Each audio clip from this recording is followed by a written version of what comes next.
Buenas noches, Isabel. Buenas noches, Antonio. Buenas noches, ¿cómo estáis? Buenas noches. Buenas noches, un gusto de estar esta noche con ustedes. Buenas noches, Antonio. Buenas noches, padre. Buenas noches con todos. Espero que me Queremos hablar escuchen un bien. poquito, lo hemos invitado esta noche para hablar un poquito del duelo, de la ausencia. ¿Qué sienten las personas? ¿Cómo elaborar ese dolor cuando una persona se ha ido? ¿Cómo elaborar ese dolor que tenemos en el corazón? Quería invitarlo a responder a esta pregunta. Sí, gracias. Creo que podríamos decir que estamos viviendo un momento bastante distinto en relación al tema del duelo que podríamos llamar normal o corriente. Este es un duelo que se asocia, el duelo actual que la pandemia nos está trayendo, se asocia más hacia una experiencia de trauma, dada los condicionamientos, dada digamos, el entorno en el cual se desarrolla esta partida, ¿verdad? Es una partida, primero, inesperada.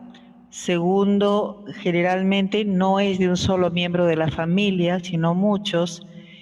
Y lo otro es la sensación de tener que tomar distancia, ¿no? De tomar una distancia de los seres que más amamos. Eso quizás sea lo más duro que nos hace enfrentar esta pandemia. Por tanto, estamos ante un duelo diferente, ante un duelo que tiene una condición distinta, ¿no? No solo por las características de lo inesperado, sino también por cómo las estructuras de la familia van a quedar, ¿sí? Entonces estamos ante una percepción bastante diferente y donde las emociones naturales, digamos, de pena, de tristeza ante la ausencia, ante la partida, digamos que también se combinan y se añaden más la frustración, la desesperanza. Entonces, yo podría decir que estamos ante un momento bastante distinto, ¿no? Ante este duelo. Es como más doloroso, me estás diciendo, ¿no?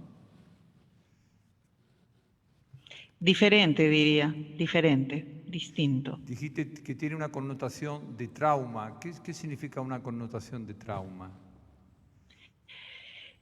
Aparece cuando aparece lo inesperado, cuando no sé, cuando pierdo totalmente el control del suceso. Eso es una situación de trauma, ¿no? Normalmente se vive cuando hay un desastre natural, cuando hay un efecto que no está bajo mi control. Y esto es esto, ¿no? Esta pandemia es esto, no puedo controlarlo, ¿no? Entonces, desde ese lado tiene esa porque no tengo absolutamente ningún referente anterior a qué se hace en estos casos. No hay forma. No, por eso digo que es inesperado, es distinto, es nuevo, es totalmente novedoso. Y no sabemos, ni siquiera tenemos, que es quizás lo que también causa más desorientación al momento, cuando parte un ser querido en condiciones, digamos, normales, es decir, pre-COVID, nosotros tenemos ya nuestros protocolos, por así decirlo, de actuación, ¿verdad? Recurrimos a la funeraria, convocamos a los parientes, despedimos de una forma determinada por determinado tiempo a nuestro ser querido, le acompañamos al cementerio, le hacemos una celebración, en fin, tenemos ya todo un protocolo establecido. En este caso no existe eso. Nuestro ser querido se va y simplemente no podemos ni siquiera estar cerca a él en el momento de la partida. Entonces, nos han dejado, por así decirlo, este COVID nos deja sin punto de referencia. Entonces, tenemos que ser creativos, ¿no? Y empezar a crear nuestras propias, ¿cómo decir esto? Nuestras propias rutinas, nuestros propios caminos, ¿no? De vivir esta partida, ¿no? Esa es la novedad que trae. ¿Y cómo vivir esta partida, Tony? ¿Cómo vivir esta partida en este momento? A veces uno no quiere ni hablar del tema Por ejemplo, hablamos de la muerte y no queremos ni hablar de muerta ni de tocar el tema, ¿no? Es un poco ajena. Sí, da miedo, ¿no? En verdad es interesante desde una mirada de alguien que le apasiona la filosofía y que enseña filosofía. La pandemia es un escenario en el cual diríamos que es como un libro en acción, ¿sí? Y hay un factor fundamental que está en el aire y que generalmente no lo hemos tomado en cuenta, y es algo que llamamos incertidumbre, ¿sí? Vivimos en una constante incertidumbre. Ahora la incertidumbre es palpable, o sea, ninguno de nosotros tiene cierto qué cosa va a pasar de aquí a un mes o aquí a 2 meses o mañana, o no sabemos. O sea, se ha perdido esas pequeñas certezas que hemos ido construyendo en el tiempo, el tener un plan, el tener un propósito, el tener un proyecto, el comprar algo y pagarlo en cuotas. Es una forma en que la gente se hace dueña del futuro y lo paga en partes, ¿verdad? Pero ahora ni siquiera eso es algo cierto, porque no tenemos claridad de cuándo vamos a poder volver a pagar eso que tenemos que pagar, o siquiera si vamos a seguir pagando, ¿sí? Y eso llevado al terreno de la pérdida de alguien, al terreno de la muerte, nos pone en una visión radical. La muerte de por sí tiene una experiencia, quizás lo más duro de la muerte pre-COVID o incluso ahora durante la pandemia. La muerte tiene una característica esencial, que es que la muerte nos aísla de los seres queridos, ¿sí? Hay un momento en el que por más que tú acompañes a alguien en su lecho de muerte y estés con él, la muerte es ese fenómeno humano que te aísla de ese ser querido. Ahora, ese aislamiento es previo a la muerte, y es un aislamiento muchas veces no solamente buscado, voluntario, sino es un aislamiento obligado, porque tú no puedes estar junto a aquellos que amas y que tienen la enfermedad y que están graves. Incluso pierdes la información y la pista de ellos una vez que son ingresados a un hospital, si tienen la suerte de ingresar a un hospital. Y luego hay un limbo en el cual la incertidumbre y la angustia te juegan una partida que siempre vas a terminar perdiendo, y va a concluir en lo que Isabel llama trauma, ¿verdad? Que yo llamaría un evento catastrófico existencial que va a hacer que tu vida en adelante no sea la misma. Pero, como el ser humano tiene la posibilidad latente de reconstruirse y de reinventarse nuevamente, no importa lo que pase, siempre tenemos la posibilidad, repito, siempre tenemos la posibilidad de poder construir algo, aún a pesar de esa pérdida terrible, que es no solamente la muerte del ser amado o de los seres amados, además de la desaparición de la certeza del proyecto propio. Siempre tenemos la posibilidad de reinventarnos y salir al otro lado de este trecho que nos toca transitar, con una mirada distinta, ¿sí? Ahora es cuanto más aislados estamos y cuanto más necesitamos hablar. Es una paradoja. Ahora es cuando aquellos medios que antes decíamos que nos separan, que lo digital separa lo humano, es cuanto más humanos nos están haciendo sentir, porque es la única forma que tenemos de estar con los otros, de poder escuchar al otro y de poder decirle al otro cómo me siento, ¿no? Entonces hay una serie de opciones ahora que nos permiten y que además están al alcance, porque eso, así como el COVID es democrático, en que no mira a quién ataca, la forma de salir también es democrática. Sí, está al alcance de todos, cualquiera puede acceder a un celular y puede hablar con otro, quizás con una profundidad que antes nunca lo ha hecho, ¿no? Entonces, por un lado yo veo, no veo noticias, pero sé lo que pasa, entonces estoy al tanto de lo terrible que es el momento que estamos viviendo, pero por otro lado estoy muy atento a todas esas manifestaciones profundamente creativas que aparecen en medio del dolor y que nos están enseñando a vivir algo que alguno ha llamado de una manera guachafa, a mi gusto, la nueva normalidad, ¿no? Esa nueva normalidad no pasa por lo que te dice el gobierno que vas a hacer, sino pasa por cómo tú vas a salir de esta pandemia. ¿Y Entonces, es apasionante eso. cómo salir de esta pérdida, Isabel?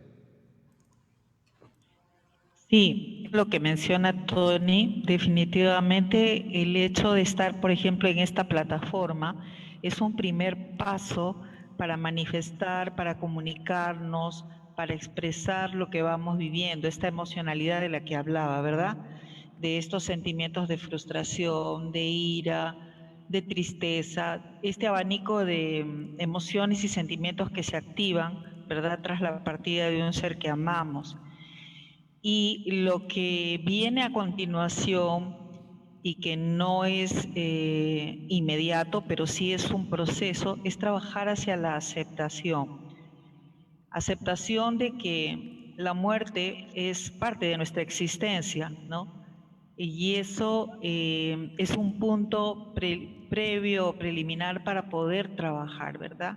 Y entonces vamos nosotros gestionando este proceso de aceptar que la muerte es un paso más en nuestra existencia, ¿no? Que es parte del camino. Todo ser que nace va a morir y entonces no podemos eludirla. Este trabajo de aceptación es lento, es difícil y no salgo de allí.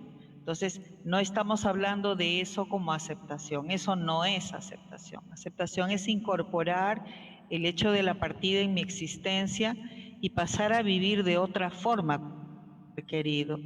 Es pasar de vivir al lado de él, ¿verdad? En presencia física, a pasar a vivir con él, interiorizándolo en mí, en su espíritu en mí.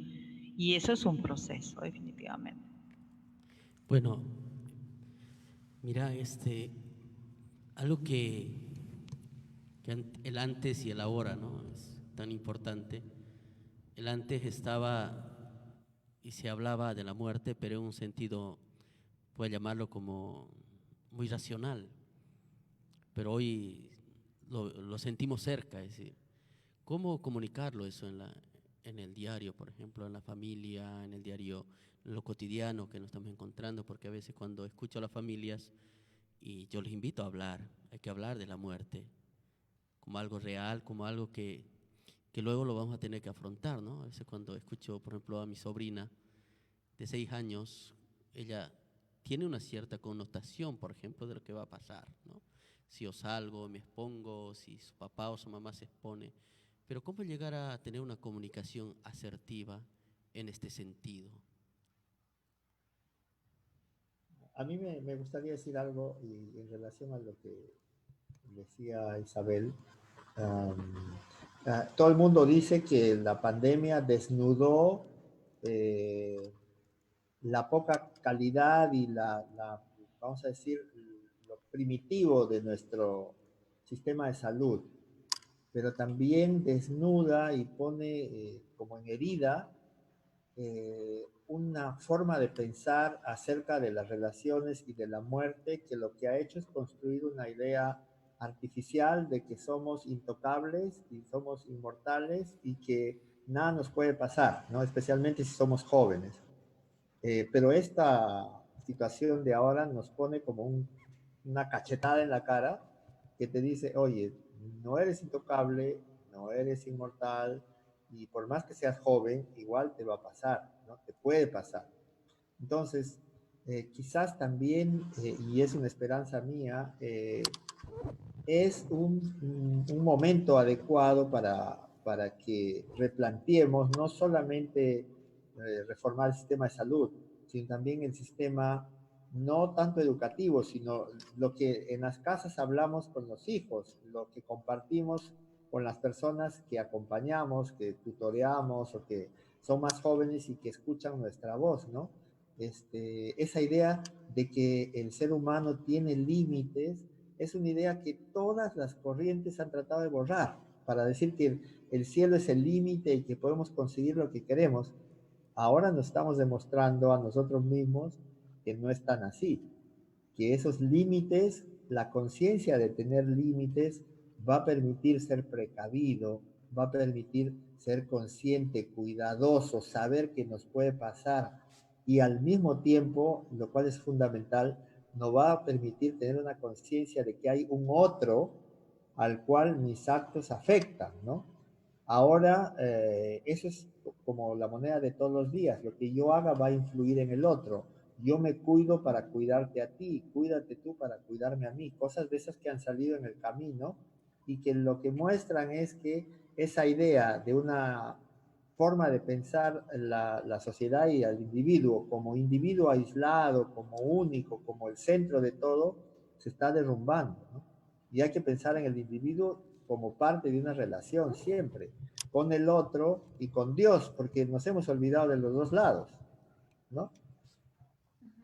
También es importante ver a la muerte como algo natural también, ¿no? Naturalizarlo. Y también me parece tomarlo como un desafío y no como un trauma, ¿no?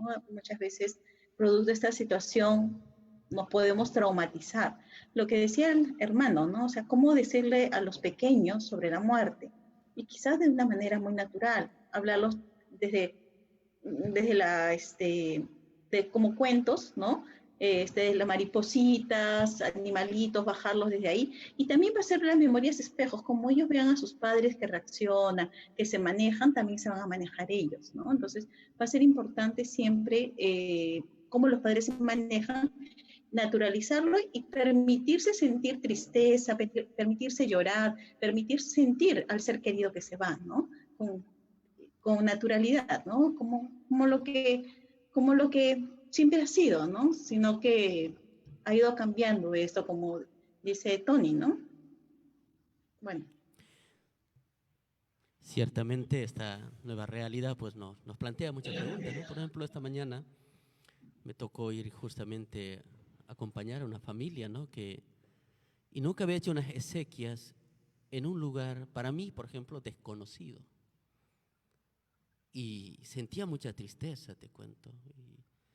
Y eso que yo predico la palabra de Dios y con mucha esperanza y con una fe arraigada también en que la vida no termina con la muerte, sino continúa. Y es una experiencia del corazón, es decir, no solo una experiencia racional y en la que estoy convencido, pero realmente sentía en ese sentido cuando los veía a la familia y yo no hacía ese tipo de exequias, por ejemplo. A mí me encanta tocar el cajón, me encanta mirarlo, me encanta contemplarlo de cerca a la persona que ha partido. Y desde ahí yo, por ejemplo, tomo la experiencia de hacer en ese momento el acompañamiento de duelo de un ser que se va, ¿no? Ciertamente, y en ese sentido, como tú decías, ¿no? ¿Qué desafío nos plantea para el futuro cuando hablamos de acompañar? Yo no quiero hablarlo en sentido traumático, la muerte, me cuesta todavía conceptualizar en ese sentido, pero me plantea más a verlo como algo que es parte de la vida, que estamos llamados a acompañarlo, y ahí me gustaría, no sé, ¿cómo acompañar estos procesos también? Por ejemplo, a mí como sacerdote me chocó esta mañana, sentí como un shock y luego, ¿qué les digo a la familia, no? Porque hubo momentos que tenía mucho silencio tras de eso, ¿no? Sí, Isabel. Yo Sí. creo que una cosa fundamental es, lo primero es revisar lo que produce en mí el estar ante esa situación. Si yo voy a acompañar a otros, yo tengo que ser honesto conmigo mismo en cómo me está afectando a mí la situación que está pasando, ¿no? Debo tener cierta claridad cuál es mi relación con la muerte, o sea, qué pienso de la muerte, si para mí es algo natural, si yo creo que después de la muerte hay algo más, si soy teísta o si creo que después de la muerte no hay nada más, si soy ateo, etcétera, etcétera. Tener cierta claridad en eso ayuda. Pero fundamentalmente creo que la forma de acompañar es básicamente desde lo más profundo de humanidad que uno pueda traer, ¿no? Que la otra persona sienta que uno está ahí realmente porque el otro le interesa, porque algo mueve en mí lo que le ha pasado, que si bien no puedo sentir su tristeza, porque su tristeza es suya, yo me conduelo ante lo que la otra persona está pasando y que quizás si a mí me pasaría lo mismo, yo estaría sintiendo algo igual que él, ¿no? Decirle eso a alguien es súper fuerte, ¿no? Decirle a alguien, mira, yo comprendo cómo te sientes, es como raro, porque es difícil comprenderlo. Pero decirle a alguien, mira, si a mí me pasara lo que a ti te está pasando, probablemente yo me sentiría como tú te estás sintiendo o peor, ¿no? Es construir con la otra persona que uno va a acompañar una relación, porque en la relación es que se va a empezar a manifestar aquello que yo llevo y que es intangible, ¿no? Yo no llevo mi afecto como una cosa y lo pongo en la mesa, ¿no? Mi afecto va en el acto de estar ahí y en las palabras que voy a dar y en el soporte de estar con el otro, ¿no? Entonces es fundamental la claridad, la honestidad, y si yo siento que a mí me choca mucho, también debo ser honesto y decir, pucha, esto a mí me rebasa y no voy a poder lidiar con eso, ¿no? Mira, y llega un comentario final, hay ahora infinidad de terapeutas COVID, especialistas en pandemia, que no sé dónde estudiaron porque nunca vivieron una pandemia, ¿sí? Y ahora son especialistas en pandemia y tienen todas las recetas para poder acompañar en una pandemia. Perdón, perdón. Lo primero que hizo esta pandemia fue desnudarnos a todos de que no tenemos ninguna herramienta y ninguna idea de cómo manejarnos ahora y que estamos, al igual que las personas dolientes, empezando a construir una forma de lidiar con eso. O sea, si somos honestos en eso, vamos a llegar mucho más cerca al otro, ¿no? Lo que decía el padre me parece fantástico. O sea, a mí me admira llegar a un sitio donde yo nunca había hecho unas exequias. Oh, aquí estoy. Es una cosa nueva lo que está viviendo el mundo y para mí también es algo nuevo. Por más que yo sea padre y tenga una preparación y esté, pero esto es nuevo y me rebasa. Es un primer paso fantástico para que el otro sienta que de verdad estás con él y que no estás simplemente elaborando un discurso para, porque en realidad esto de dar el pésame para mí es malísimo porque nunca sé qué decir, pero estar ahí y ser honesto y ser sincero y mostrar lo que uno está viviendo es un paso gigante para poder comprender todo lo que está sucediendo. Sí, me parece también importante, ¿me escucha? Sí, Sí, sí, te sí. escuchamos. Ah, disculpa. Me parece también importante, sí, desde nuestra sinceridad, de nuestra honestidad, ¿no? Y ir a tirar el puente hacia el otro, tener ese puente, ¿no? Y sobre todo desde nuestra humanidad, ¿no? Estar cerca al otro, ¿no? Y a veces hasta el silencio mismo puede acompañar, no hay necesidad a veces de hablar mucho, ¿no? Y decir, o generar palabras, de donde rebusco, ¿no? Y simplemente estoy a su costado y cuando me necesita estoy ahí, ¿no? Entonces, desde ese silencio podemos acompañar también. Y yo quería justamente poner énfasis en lo que manifiesta Frida. El silencio habla mucho más que las palabras construidas, que las frases hechas. Y muchas veces ese silencio respetuoso que abraza es más fuerte que cualquier palabra. Entonces no hay que temerle, o sea, no hay que tenerle miedo a las emociones que experimentamos, no hay que tenerle miedo al silencio. Esas son justamente la fuerza que tenemos nosotros para manifestar el profundo amor, la profunda solidaridad que estamos viviendo a raíz del dolor del otro, ¿no? Creo que eso es importante poner en la mesa, ¿no? Que esta experiencia de compartir dolor es novedosa para muchos, y porque estamos afrontando un dolor cada vez mayor, pero este dolor solo se puede afrontar desde un amor genuino, desde un amor trabajado, personalizado, digamos, ¿no? Entonces, tenemos que apelar a ese amor que cada uno de nosotros tiene dentro para poder llegar al otro. Es ahí la raíz fundamental para poder acompañar, ese profundo amor al ser humano que tenemos frente a nosotros. Mis preguntas, pero muy lindo lo que dice, ¿no? Y es cierto, siempre hemos aprendido a compartir en la mesa nuestros triunfos, nuestras alegrías, aquellas cosas importantes, ¿no? Y tú dices compartir el dolor. Me gustaría que nos ayudes en eso un poco más. Sí, compartir el dolor pasa por varias manifestaciones que en realidad son sencillas y las vivimos siempre, ¿no? ¿Qué pasa, por ejemplo, cuando un niño se cae? No podemos, de hecho no sentimos lo que él siente con la herida, ¿verdad? Pero sí acudimos a tocar, acariciar o a acercarnos, ¿verdad? A él. Le manifestamos nuestra presencia, le manifestamos que ahí estamos con él, ¿verdad? Creo que a nadie se le ocurre cuando un niño se cae, pues encima tratarle mal, ¿verdad? Sino ni tampoco darle un discurso sobre, oye, no debiste haber hecho eso. Quizás eso lo hacemos después, pero en el momento, pues acudimos a tratarlo, a cuidarlo, ¿verdad?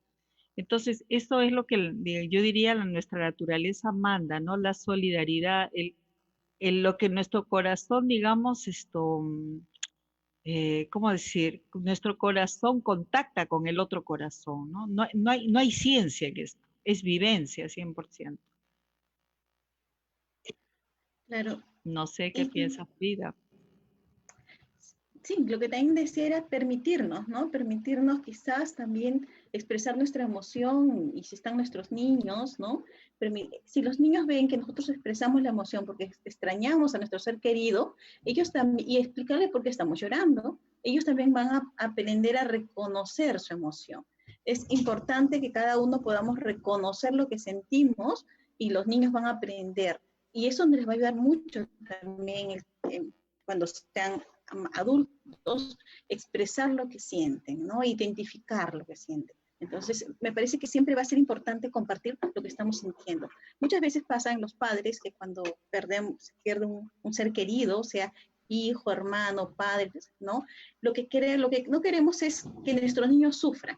¿Y qué hacemos? No expresamos lo que sentimos. Y lloramos en la ducha, lloramos con la puerta cerrada, lloramos que no nos vean, nos limpiamos, entonces estamos ocultándonos ahí ese dolor. Yo sé que queremos que los niños no sufran, pero los niños no van a sufrir si nos ven llorar y saben por qué estamos llorando. Y compartimos, y es lo que dice Isabel, ¿no? Entonces es algo natural. Si tengo ganas de llorar porque perdí a mi ser amado, lloro y le explico por qué estoy llorando, ¿no? Entonces, es más, identificar en qué parte de mi cuerpo lo siento, porque eso también ayuda luego a modularnos, ¿no? Me duele acá en el pechito, bueno, y los niños también luego aprenden y te expresan, te dicen, se van soltando, van hablando, van soltando su emoción, ¿no? Y creo que es reeducarnos también en ese aspecto de las emociones. Por lo que veo que hablar y dejarnos acompañar, me parece, ¿no? Por la familia, ¿no? ¿Es importante o no?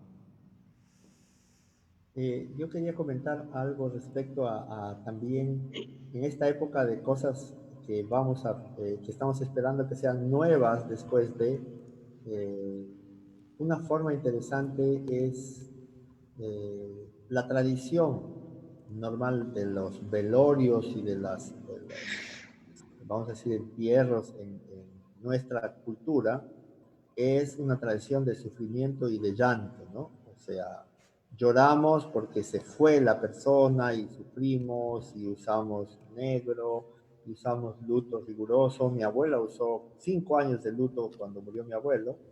Uh, y he visto experiencias recientes, o sea, no son experiencias anteriores, son experiencias de este momento, que han sido muy buenas, en las cuales lo que la familia está haciendo es una celebración de la vida de la persona que ha partido. No es un recuerdo, no es juntarnos para llorar porque se fue y nunca más lo vamos a ver y su cuerpo no está más y todo lo que nos dejó y que es darle una vuelta de tuerca a eso y empezar a celebrar todo lo que esa persona movilizó en nosotros, todo lo que aprendimos con esa persona, todo el amor que pudimos recibir y al mismo tiempo crear para esa persona, todo lo que nuestro mundo fue impactado porque esa persona estuvo ahí. Y en realidad se dan cosas muy bonitas. No es que la tristeza pase, no es que la persona ya no extraña a quien no está, pero el punto de extrañarlo es distinto, porque cada vez que yo haga algo que me recuerde a la persona, el recuerdo no es un recuerdo orientado al sufrimiento, sino es un recuerdo orientado a eso, a construir la memoria, ¿no? Yo incluso hay cosas sencillas, decía, yo acompañé un proceso así, decía, la señora decía, he decidido empezar a hacer algunas comidas que mi mamá hacía cuando éramos chicos y que por mucho tiempo no hemos hecho y que gracias a Dios tengo anotadas en un cuaderno las recetas, y creo que una forma de recordar a mi madre es empezar a preparar la comida que ella gustaba y que ella hacía y que a nosotros era como, la comida era mi madre, o sea, mi madre en algún momento era comida, porque significaba eso, el sabor, los olores, el calor con el que nos recibía, no lo vamos a tener más, pero la vamos a recordar a través de eso, ¿no? Entonces, no todas las familias, por no decir la inmensa mayoría de familias, de los oficialmente 7.000 muertos, van a tener acompañamiento. No, eso es una cosa absolutamente imposible. Van a tener acompañamiento muy pocas familias. La mayoría de familias va a tener que salir por sus propios medios. Y entonces, creo que las ideas que debemos empezar a construir son ideas para que las familias per se, dentro de sí mismas como familias, empiecen a construir su salud, su sanación, su salir del momento tan duro que están viviendo, y con cosas sencillas, como decía Isabel y como decía Frida, el hablar de lo que pasó, el no ocultarlo, el no pensar que es un tabú hablar de la muerte, sino el expresar la emoción. La emoción, al igual que el valor, se aprende de lo que uno ve, no de lo que a uno le dice. Entonces, ver a alguien que llora y que es un sentimiento válido, al niño lo transforma, ¿no? Y al mismo tiempo, orientar que la persona que se fue no es que algo no iba a estar físicamente, pero todo lo que nos dejó es algo que hay que valorar y celebrar. Y entonces hay que enfocarnos también en eso, ¿sí? Entonces, buscar cosas creativas, humanas, cercanas, vamos a decir, que estén atravesadas por el afecto y la relación familiar, va a ayudar a que esta inmensa cantidad de familias que nunca va a tener la posibilidad de tener un psicólogo, un terapeuta, o incluso un sacerdote, hablando y escuchándolos, pueda transitar y salir de este momento tan difícil que les toca vivir.